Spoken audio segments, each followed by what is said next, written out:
Hi, so I'm here in the studio and I'm going to talk about how to use a studio light. Studio lighting is a really good technique to get good at because you can take some super professional and really good portraits or product photos or whatever it is you're trying to shoot in the studio. You can get complete control over the look of the photos you want, and studio lighting actually is pretty easy to use. So behind me, as you can see, I have got two different studio lights. Both are Bowens units. One is a newer XMT unit and one is an older Gemini unit. But whether you've got Bowens or Elinchrom or Profoto or Godox or whatever brand of lighting you've got, they all work in basically the same way along similar principles. What you have is a box which has got some electronics in it and a light that you can control.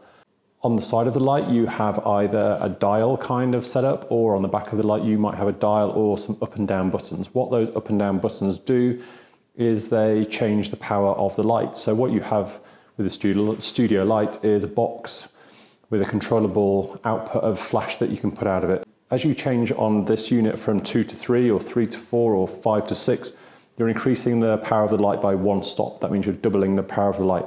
So whether you have a Bowens unit like this with a dial, or whether you have an Elinchrom unit with up and down arrows and a digital readout, or a digital readout and a dial, as you change between full numbers, you're increasing the power of the light by 1 stop, which means you're doubling the power of the light, or you're decreasing by 1 stop. So as you can see, if a light goes from power number 2 to power number 6, you have 2 to 3 is 1 stop, 3 to 4 is 2 stops, 4 to 5 is 3 stops, 5 to 6 is 4 stops. So you can see the power range of the flash. If it goes from 1 to 10, you have 9 stops of power to play with, so that'll be a better light to work with. Other things that you have on the back of the light is you have a way to control the modeling light. Now the modeling light is not anything that affects the look of the photo. The modeling light is something that just controls the power of the modeling light. And the modeling light is just so that you can see what you're doing in the studio, and it gives you an impression of how the photo is going to look. It doesn't affect the overall exposure of the photo because the flash is going to way overexpose or way overpower the modeling light. So don't think that the modeling light is going to be your final light, and don't try to meter for the modeling light because you need to use a light meter, which we can talk about separately, and that is going to read the flash output that will help you to get the correct exposure. Other things that you need to think about on the back of the light is you have an on-off switch, obviously. So these units behind me are both mains powered lights. You can have battery powered lights, so choose the correct switch for whether you're using battery power or mains power. You also have switches which will let you control the beep. The beep is a useful sound if you want to know that the flash has fired and is recycled and is ready to fire again. You can turn that on or off.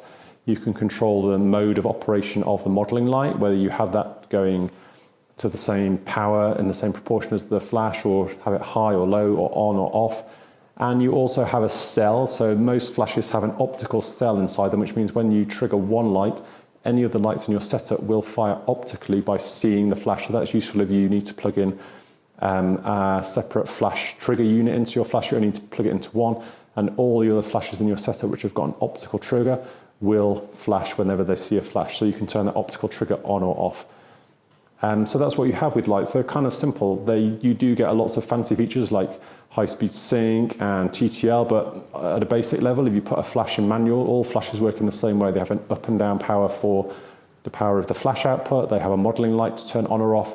They usually have a cell, an optical cell. They have a beep that lets you know when the flash is fired.